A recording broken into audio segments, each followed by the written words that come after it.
नमस्कार सर। सत साहेब जी। सर क्या नाम है आपका?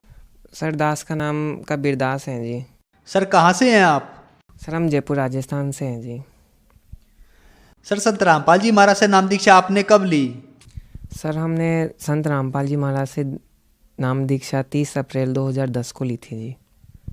सर संत रामपाल जी महाराज से नाम दीक्षा लेने से पहले आप क्या भक्ति साधनाएं करते थे? सर हम संत जगत गुरु तत्वदर्शी संत रामपाल जी महाराज से नाम दीक्षा लेने से पहले हम जैसे आप कारलों की जितनी भी साधनाएं होती है ब्रह्मा विष्णु महेश की, हम बहुत सारी साधनाएं करते थे। जैसे कि जो हमारे हनुमान जी हैं, हम उनको बहुत ज़्यादा पूजते थे। और जो हमारे इष्ट देव थे वो भगवान विष्णु जी थे।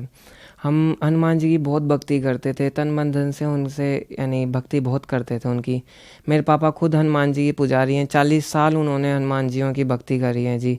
और उनमें काफ़ी सिद्धियां भी आ गई थी, जैसे कि यानी किसी भी मृत को जीवित कर सकते थे जी वो।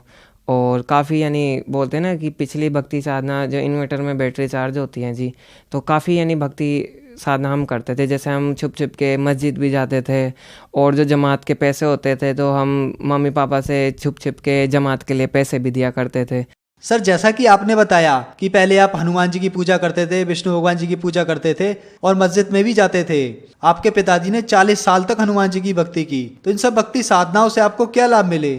सर इन सब भक्ति साधनाओं से हमें कुछ भी लाभ नहीं मिला। हमारा घर पूरा बसा हुआ उजड़ गया सर। जैसे कि मेरे पापा में हनुमान जी की सवारी आती थी, तो वो मम्मी को बहुत पीटा करते थे। जैसे कि दोनों में मन मुटाव हो जाया करता था कि मेरे पापा 2-2 बजे तक उठ के है ना उनकी आरतियां करते थे, खूब भक्ति करते थे। मेरे पापा बहुत ज़्यादा यानी हनुमान जियों को मानते थे। दास भी उनके साथ 2-2 बजे तक उठ के है ना भक्ति साधना किया करता था। हमारा घर पूरी तरह से टूट चुका था।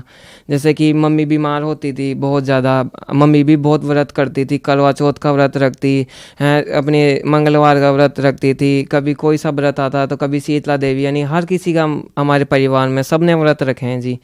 ऐसे हमने कोई भी स्थान नहीं छोड़ा जहाँ जो भी बताता भाई वहाँ भगवान मिलता है, यानी वहाँ जाने से आपको सुख मिल जाएगा, हम वहाँ जाते थे जी। हमने कोई भी यानी देवी स्थान नहीं छोड़ा था जी। हम बहुत भटक लिए थे, हम बहुत ज़्यादा दुखी हो गए थे। यानी मम्मी पापा में इतनी तकरार होती थी कि कई बार मम्मी मायके चल जाती थी, हमारी परवरिश भी सही ढंग से नहीं हो पाती थी। यानी हम हमारी दादियों के पास ही रहते थे, ये देख लो जी आप। यानी बहुत ज़्यादा हम कष्ट में थे उस समय, कुछ भी लाभ नहीं मिल रहा था हमें। जैसे कि हमारी मम्मी थी जो वो भी बहुत भक्ति साधना किया करती थी। तो एक बार क्या होता है, जैसे कि थोड़ा संपत्ति का वो हो जाता है कि मैटर हो जाता है थोड़ा, तो इस वजह से है ना यानी हमारे किसी ने वो लगवा दिया भाई, पड़ा हुआ जिन लगवा दिया। तो वो क्या करता था, जैसे कि हमारे जो वंश में जितने भी लड़के होंगे ना वो कोड लग लग के मरा करेंगे, और जो लड़कियां हैं ना वो वंश बढ़ाया करेंगी। तो हमारे मम्मी में भी यही था, वंशानुक्रम चल रहा था, तो हमारे में भी वही रोग था। तो नाम लेने से पहले हमारा खूब यानी वो शिकायत देखी थी, पर यानी हमारे परिवार में वो बहुत शिकायत देखी गई थी। इसी शिकायत को लेकर हमने खूब इलाज करवाया, बहुत इलाज करवाया हमने, बहुत पानी की जैसे पैसा पापा ने बहाया था। यानी जितनी हम लाखों रुपए बहा चुके थे अब तक, ये देख लो आप, हर बीमारी पे। क्योंकि मम्मी को भी वो दौरे आते थे और हमें भी वही, यानी हमारी हेल्थ कभी नहीं बनती थी, बहुत काफ़ी कमज़ोर हो चुके थे उस वजह से।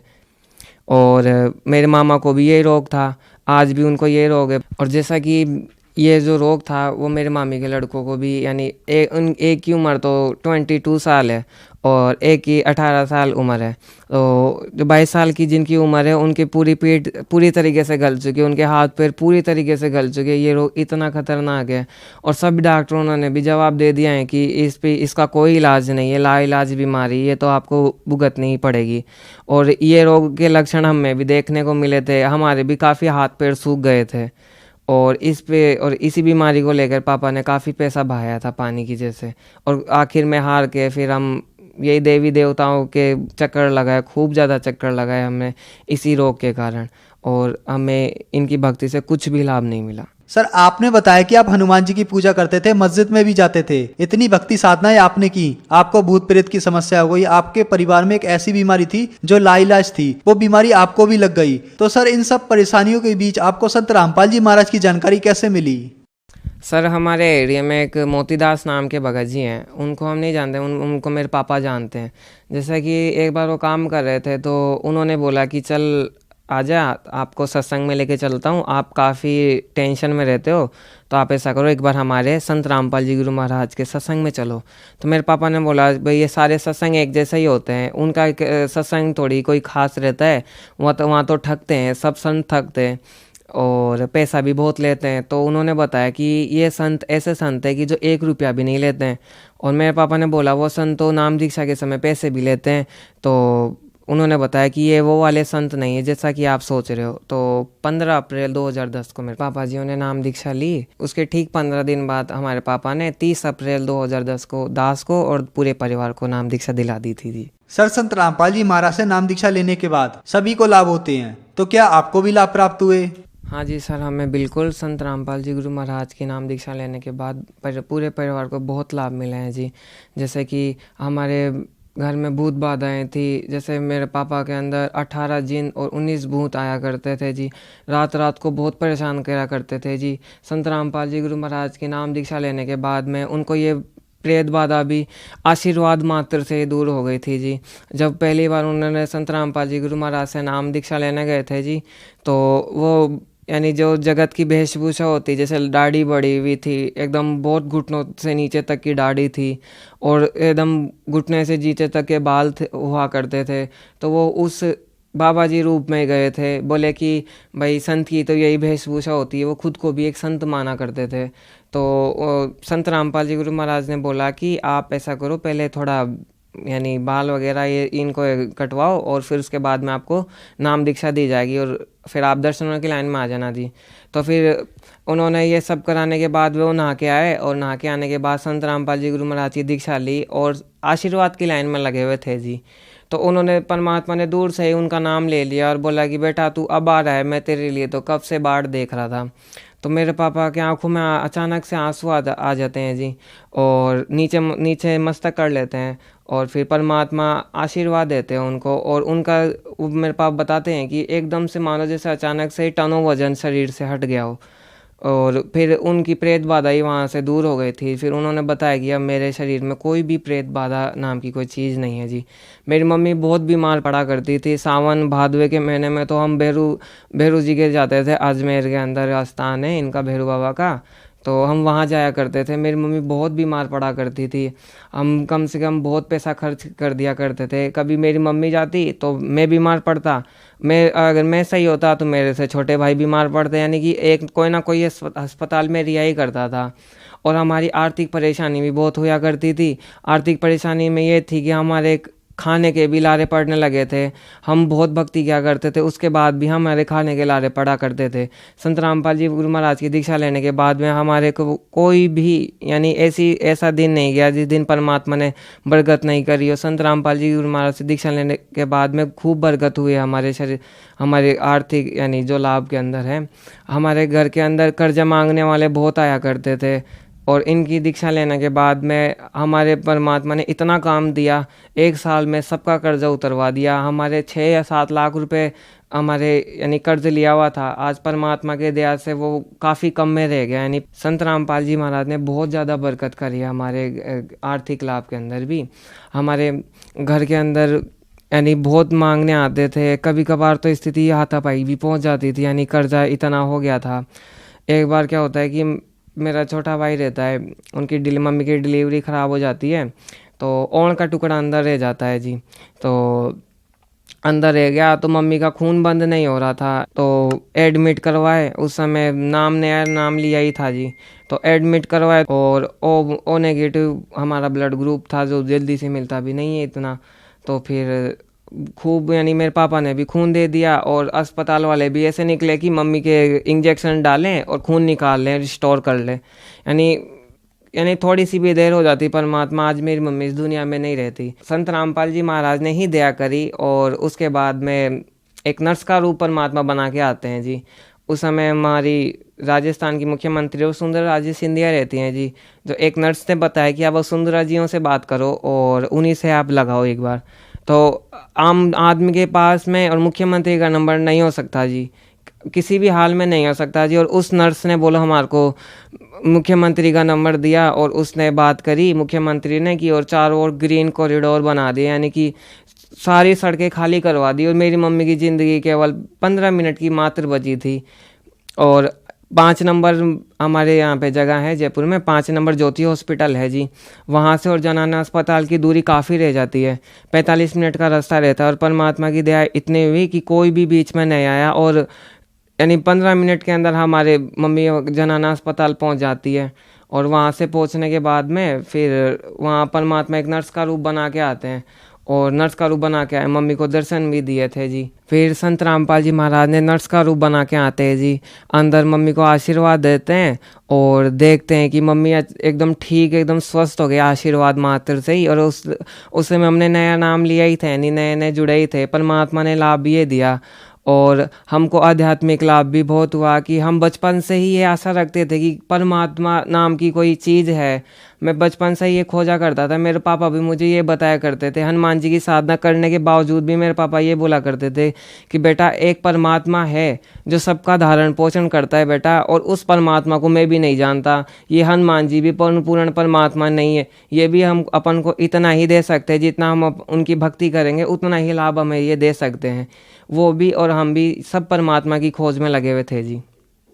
और उसके बाद में हमको बहुत लाभ और भी ज़्यादा लाभ मिलने लगे। जैसे कि हम बरवाड़ा पहुँचे तो बरवाड़ा का अड्डा भी निकल चुका था, नाम दीक्षा लेने के बाद में दूसरी बार गए थे जी। फिर उसके बाद में हमारा अड्डा छूट जाता है, वो ट्रेन लेट हो गई थी। तो अड्डा छूटने के बाद के अंदर थोड़ी दूर निकला था, स्पीड में था, तो किसी ने चेन खींच दी और वापिस से हम सब कोई बैठ गए, पापा रह गए नीचे। और सर्दियों का टाइम था, मेरे पापा के हाथ में बहुत ज़्यादा बैग थे, और हमको आश्रम का रास्ता भी नहीं मालूम था कि हम कहाँ जाएंगे। बरवाला उतरने के बाद कहाँ से क्या होता है हमें नहीं पता था इतना।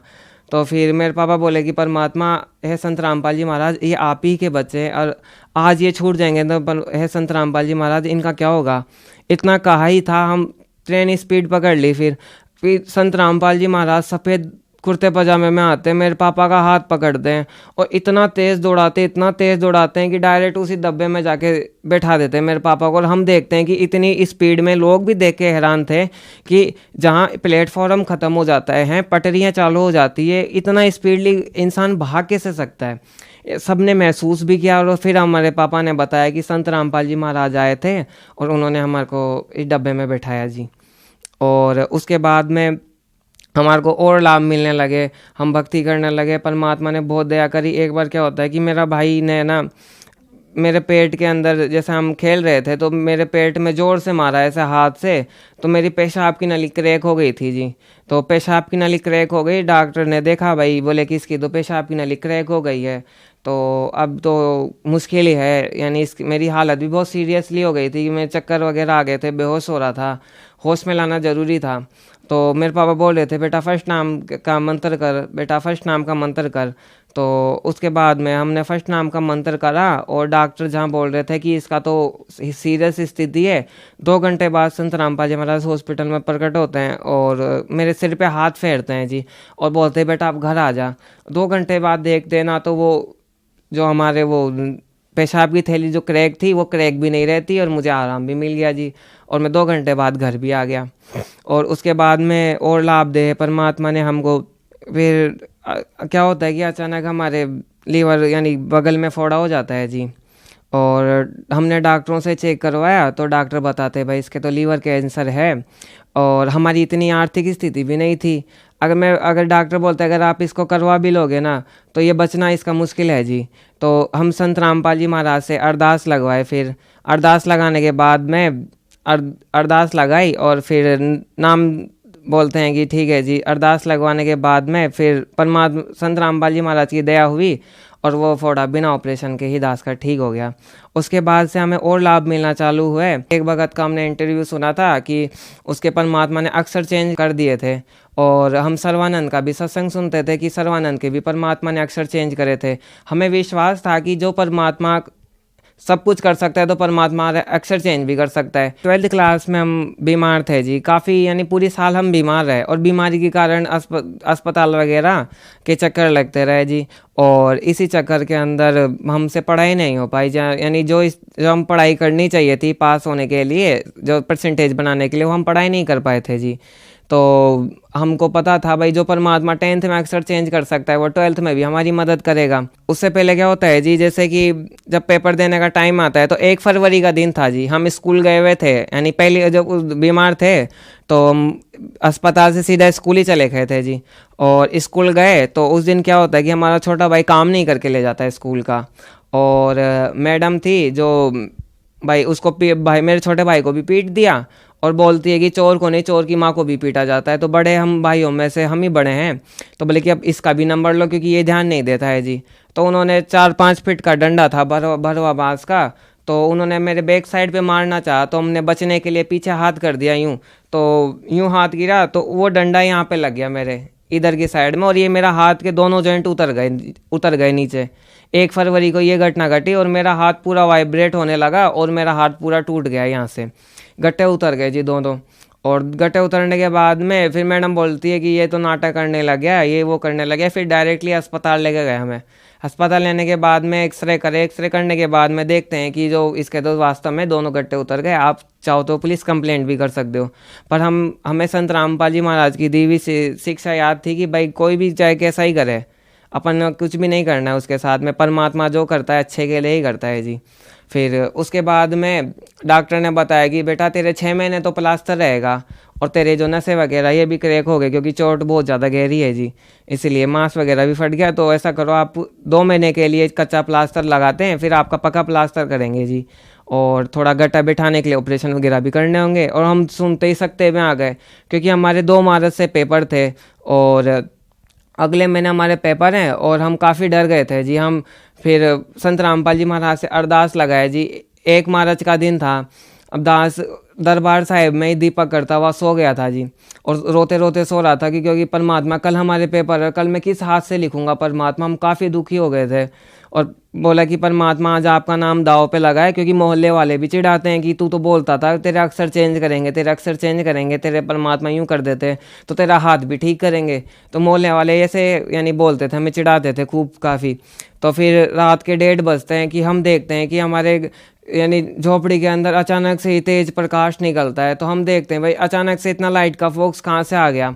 तो फिर देखते हैं कि संत रामपाल जी गुरु महाराज आकाश से उतर रहे हैं जी, आकाश मार्ग से। और फिर देखते हैं अब नीचे उतर गए, उनके हाथ में है ना प्लस वाली जैसे डॉक्टरों के पास पेटी होती ना इलाज वाली, तो वैसी पेटी थी जी, और हाथ के अंदर फन्नर ले रखे थे जी। फिर बैठने के बाद में परमात्मा बोलते हैं कि ला बेटा तेरा हाथ आगे कर, और मैं आगे हाथ करता हूँ तो फिर परमात्मा आशीर्वाद देते हैं उस पर। और आशीर्वाद देने के बाद में बोलते हैं कि मेरे सिर पे हाथ रखते, बोले बेटा आप पकड़। तो बोला परमात्मा ने तो पट्टा रखा है, तो परमात्मा ने फन्नर से पट्टा काट दिया था दास का। पट्टा काटने के बाद में फिर दूसरी बार हाथ रखते हैं, सिर पे हाथ रख के बोलते बेटा मेरा हाथ पकड़। दोनों हाथ तो मेरे हाथ पे रखे, दोनों हाथ मेरे सिर पर रख के बोलते बेटा अब पकड़ मेरा हाथ। तो बोलो आप विश्वास नहीं मानो कि जहाँ मेरा हाथ टूटा हुआ था, जहाँ डॉक्टर ने भी जवाब दे दिया था, वो संत रामपाल जी महाराज की असीम कृपा से मेरा हाथ जुड़ गया जी टूटा हुआ। और मैं परमात्मा का हाथ एकदम जोर से पकड़ लेता हूँ जी, और फिर मैं रोने लग गया जी। बोले परमात्मा आज आपकी दया से मेरा हाथ टूटा हुआ हाथ परमात्मा जुड़ गया जी। फिर अगले दिन मैं एग्ज़ाम देने गया। अब एग्ज़ाम देने गया तो मुझे कुछ याद भी नहीं था। मेरे 5 पेपर लगे थे जी, और आर्ट्स फैकल्टी से था दास। तो उसके बाद में फिर हमने आरतियाँ लिख के आई जी, और आरतियाँ लिख के आने के बाद में संत रामपाल जी महाराज ने इतनी दया करे कि 12th का रिजल्ट मेरा 72% परमात्मा की दया से रिजल्ट रहा जी।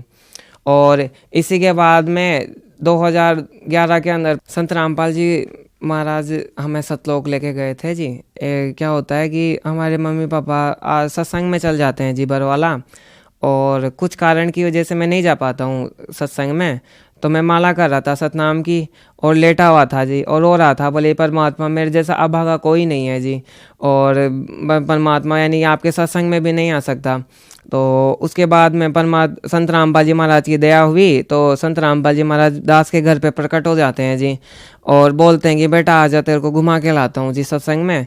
तो हम बोलते हैं जी चलो परमात्मा। हमने दंडोत प्रणाम किया, बैठने को बोला, पानी पीने को बोला, तो परमात्मा संत रामपाल जी महाराज मना कर दिए जी। बोले कि नहीं नहीं बेटा, अपन को चलना है वहाँ पे। फिर डायरेक्टली हमको स्वर्ग ले जाते हैं जी, स्वर्ग हमको दिखाते हैं। वहाँ पे इंद्र रहता है, वहाँ पे स्वर्ग में भी बहुत बड़ी बड़ी पृथ्वियाँ रहती है, आकाश के अंदर एकदम पहाड़ टाइप में पृथ्वियाँ रहती है, एकदम हवा में झूलती हुई खूब, यानी वहाँ पे एकदम नूर नूर के ही सब कुछ बने हुए होते हैं जी। पर उनका तेज बहुत कम होता है, एकदम सतलोक से भी बहुत भिन्न होता है। तो हमारे इंद्र से भी बात कराई पर संत रामपाल जी महाराज ने, कि इंद्र ने संत रामपाल जी महाराज को आदर के साथ में सिंहासन पे बैठाया, और उनने भी खुद ने स्वीकार किया कि बेटा हमारी भी जन्म मृत्यु होती है, तो मैं तो जन्म के बाद में गधा भी बनता हूँ। उन्हें ये तक स्वीकारा, बोलते कि इस संत की शरण मत छोड़ना बेटा, और ना हम भी फंसे हुए हैं, तो अगर आप इन संत की शरण छोड़ दोगे तो आप भी फंस जाओगे 84 के चक्कर में। फिर उसके बाद में संत रामपाल जी महाराज हमको गणेश जी के लोक में ले जाते हैं जी। गणेश जी के लोक में, गणेश जी का लोक देखा हमने, बहुत सारा कुछ देखा, वहाँ के गण देखे, वहाँ के एकदम बहुत खूबसूरत गणेश जी देखे, यानी हर कोई देख के इतना आकर्षित हो जाए, जो जगत के जीव हैं तो खूब आकर्षित होते हैं जी उन पे। तो फिर ऐसे करके हमें विष्णु जी के लोक में लेके गए, ब्रह्मा जी के, फिर शंकर जी के लोक में लेके गए, उनसे भी बात कराई। उन्होंने भी ये स्वीकारा कि हमारा जन्म मृत्यु होता है, और तुमको इसीलिए लक 84 में रख रखा है क्योंकि आप हमारा कर्जा नहीं दे पाते हो जी, इसलिए। तो फिर ऐसा करने के बाद में हमको सीधे ही वहाँ परमात्मा काल जहाँ बैठा रहता है, संत रामपाल जी महाराज हमें जहाँ काल बैठा रहता है वहाँ पे ले जाते हैं जी। तो वहाँ पे ले जाने के बाद के अंदर बहुत, यानी बहुत भयंकर काल रहता है, बहुत बड़ा काल रहता है, हम देख कर डर जाते हैं जी। परमात्मा के संत रामपाल जी महाराज के पीछे छुप जाते हैं जी, और डर के बोलते हैं जी, परमात्मा संत रामपाल जी महाराज तो बहुत ज़्यादा विकराल रूप है इसका, हमसे तो देखा भी नहीं जा रहा। तो संत रामपाल जी महाराज कहते हैं कि बेटा तू भाई इन डूम भाट का चेला नहीं है, तू बंदी छोड़ का बच्चा है, इसलिए डरना नहीं है, बंदी छोड़ के बच्चे कभी डरा नहीं करते हैं। तो फिर ऐसा करने के बाद में उन्होंने हमारा हाथ पकड़ा और आगे लाके खड़ा कर दिया जी।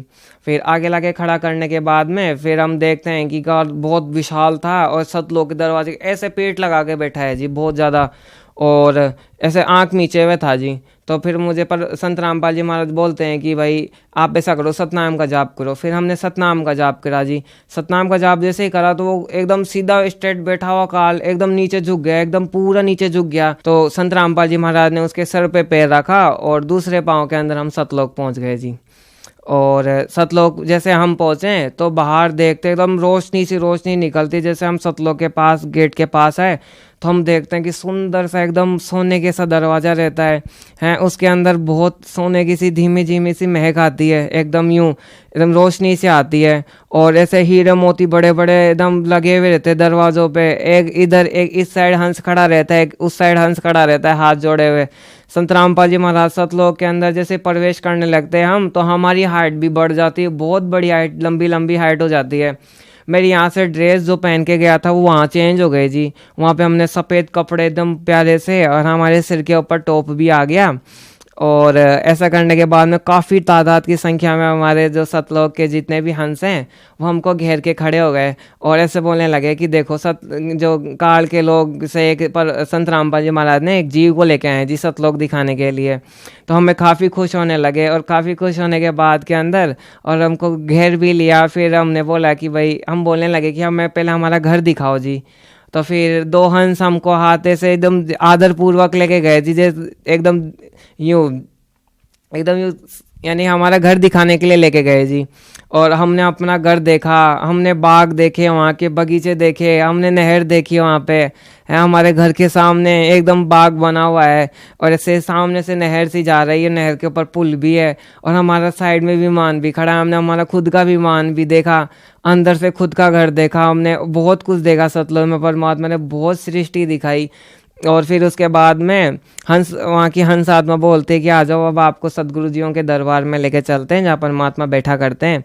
तो फिर हमने संत रामपाल जी महाराज वहाँ राजदूत भवन में एकदम जाते हुए नजर आए, बहुत तेज नीर, जैसे जैसे वो सिंहासन के पास पहुँचे जा रहे थे वैसे वैसे उनका तेज बढ़ता ही जा रहा था। हमारी आंखें देख नहीं पा रही थी, इतना तेज परमात्मा का हो गया, बहुत तेज हो गया परमात्मा का। फिर हम संत रामपाल जी महाराज से बोलते हैं कि आप कबीर परमात्मा के रूप में आओ, क्योंकि हमने कभी देखा नहीं है उनको। तो फिर संत रामपाल जी महाराज बोलते हैं कि चलो थोड़ी देर और इंतज़ार करो। तो आँख मीची हमने, फिर बोले कि चलो बेटा आँख मीचो। तो फिर परमात्मा ने आंख मिचाई तो इतना इतना विशाल रूप परमात्मा का, वही वाइट कलर का गुम्बद सा एकदम, उसके अंदर भी एकदम हीरे मोती लगे हुए हैं जी। इतना तेज निकलता है परमात्मा, बहुत यानी बहुत ज़्यादा तेज निकल रहा था। परमात्मा की आंखें देखी हमने, परमात्मा का मुंह देखा, परमात्मा का एकदम शरीर देख के हमारी आत्मा बहुत गदगद हो गई। हम बहुत रोए, हमारी गलती, पिछली गलतियां याद दिलाई गई जो हम गलती सतलोक में करके आए थे। और सतलोक से हम पृथ्वी लोक को देख रहे थे तो ऐसे लग रहा था जैसे कोई कचरे का ढेर हो, बहुत गंदा दिखता है यहाँ सतलोक से पृथ्वी लोक, ऐसे एकदम कूड़ेदान से भी खराब लगता है, एकदम सब रेंगते हुए जीव नजर आते हैं, बहुत ज़्यादा यानी वो होता है। फिर हमको हमारी गलतियाँ याद दिलाई गई कि तुमने ना सतलोक में ये गलती करी थी, बहुत ज़्यादा। फिर हमको पछतावा भी हो रहा था उस समय। हाँ, फिर संत रामपाल जी महाराज रसोई घर में हमको लेके गए, आगे आगे संत रामपाल जी महाराज थे, पीछे पीछे हम थे।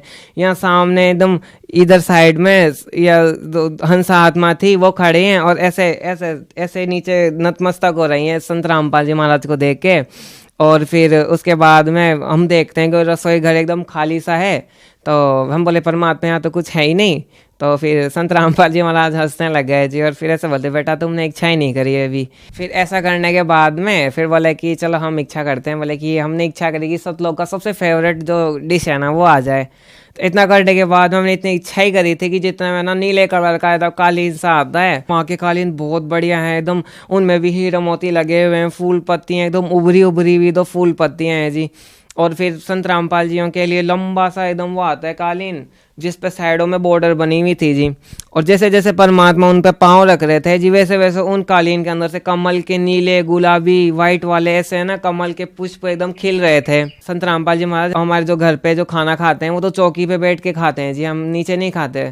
तो संत रामपाल जी महाराज ने बोला कि बेटा तुम ये कोई ना, तुम एक बार इच्छा तो करो, बैठो तो सही, बैठने का कष्ट तो करो। हम जैसे बैठने लगे जी, एकदम अचानक से है ना एकदम वाइट कलर की सी सिंहासन टाइप में है ना वो आ जाती है बैठने के लिए गद्दी, और सामने है ना ऐसे लंबी सी टेबल आ जाती है, एकदम लंबी सी टेबल ऐसे बहुत ज़्यादा, उसमें है ना बहुत बॉर्डर का काम किया हुआ था, तो साइडों में फूल पत्तियाँ बनी हुई हैं, बहुत तेज निकलता है उसमें, वाइट कलर की हैं जी। और ऐसे बड़े बड़े हीरे मोती लगे हुए हैं उसके अंदर। फिर ऐसे करते ही रसोई घर में से हवा में से थाली आती है, थाली में ऐसे बहुत प्यारी प्यारी कटोरियाँ रहती है, बहुत अच्छे अच्छे ग्लास रहते हैं, उन पे भी बहुत ज़्यादा काम करा हुआ रहता है।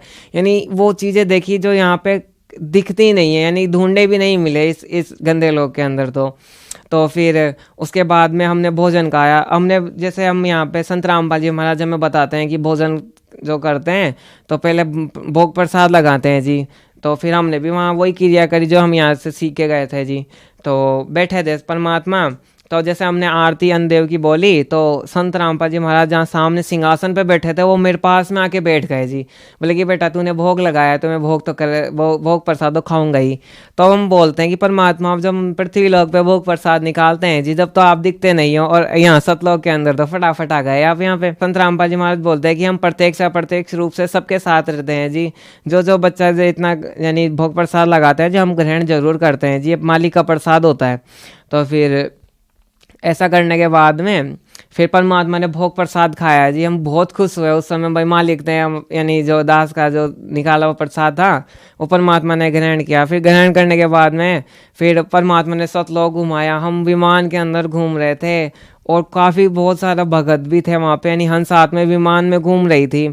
फिर हमारे को फिर संत रामपाल जी महाराज ने फिर एक जगह लेके गए जी, जहाँ परमात्मा एकदम यानी गुप्त रूप से, पता नहीं मुझे कौन सी जगह थी, तो वहाँ परमात्मा के दर्शन कराए जाते थे जी। एकदम बहुत प्यारा रहा एकदम, यहाँ एक जहाँ जहाँ जो संत रामपाल जी महाराज जहाँ बैठते हैं ना सिंहासन पे, वो जगह दिखाई जी। फिर लास्ट के अंदर हमको बहुत प्यारी जगह थी वो भी, उसमें भी खूब ज़्यादा काम किया हुआ था, जैसे यानी इतना तेज़ निकल रहा था कि वो तेज़ अगर धरती पे आ जाए ना तो देख भी नहीं पाए, इतना तेज़ निकल रहा था जी। बहुत सुंदर बना रखा था वो स्थान। तो फिर वो स्थान बना देखने के बाद में फिर परमात्मा संत रामपाल जी महाराज बोले कि बेटा अब तुमको नीचे भी जाना है। तो फिर मैं रोने लग गया जी, बोले कि है संत रामपाल जी महाराज हम मैं नीचे क्यों भेज रहे हो इस गंदे लोक में, क्योंकि वहाँ जाने से पता चल जाता है कि हम कितनी बड़ी गलती कर रहे हैं जी। तो फिर ऐसा करने के बाद में फिर हम बहुत रोए। फिर ऐसे वो बोलते कि बेटा अब नीचे तो जाना पड़ेगा आपको।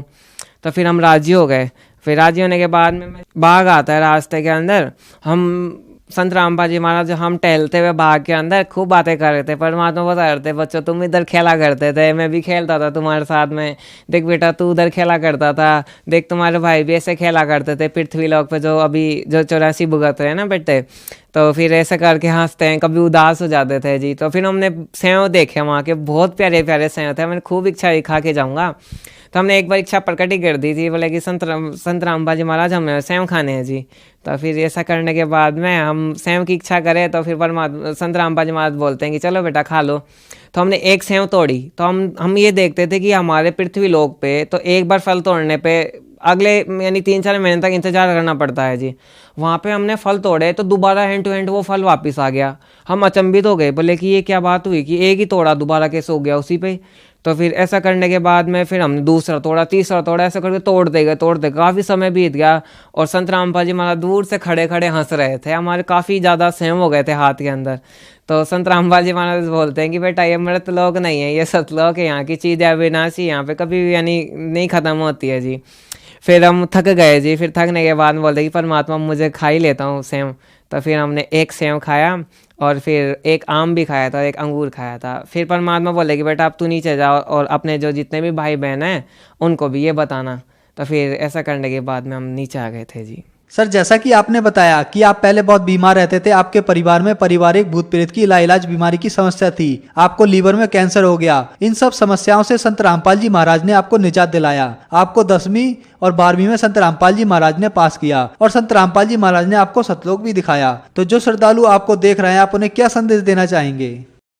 हम तो दास तो संदेश क्या दे सकते हैं, हम तो केवल बता सकते हैं उनको। हम तो बस ये संदेश देना चाहते हैं कि अभी 600 साल पहले परमात्मा धरती पर आए थे, हमने बहुत बड़ी गलती कर दी थी जी उनको नहीं पहचान के। आज संत रामपाल जी महाराज के रूप में कबीर परमात्मा आए हुए हैं जी, स्वयं कबीर परमेश्वर आए हुए हैं जी, और हम उनको नहीं पहचान पा रहे हैं जी। और वो हमारे को रह रह कर इतने टीवी चैनलों के माध्यम से इतना ज्ञान प्रचार कर रहे हैं जी। हम तो दास यही संदेश देना चाहते हैं कि जल्दी से जल्दी ज्ञान समझो और संत रामपाल जी महाराज की शरण ग्रहण करो जी। सर, संत रामपाल जी महाराज की शरण में कैसे आ सकते हैं? जैसा कि आप सभी देखते हो कि उनका टीवी चैनलों पे, काफ़ी टीवी चैनल, राष्ट्रीय अंतर्राष्ट्रीय टीवी चैनल पे सत्संग आता है। टीवी पे जो बॉर्डर पे जो नंबर चलते हैं आप उन पे कांटेक्ट करो, और जो आपके जो पास में जो नाम दीक्षा केंद्र होगा और वहाँ से आप नाम दीक्षा लेकर अपना कल्याण करा सकते हो जी। धन्यवाद सर। बहुत बहुत धन्यवाद सत साहिब।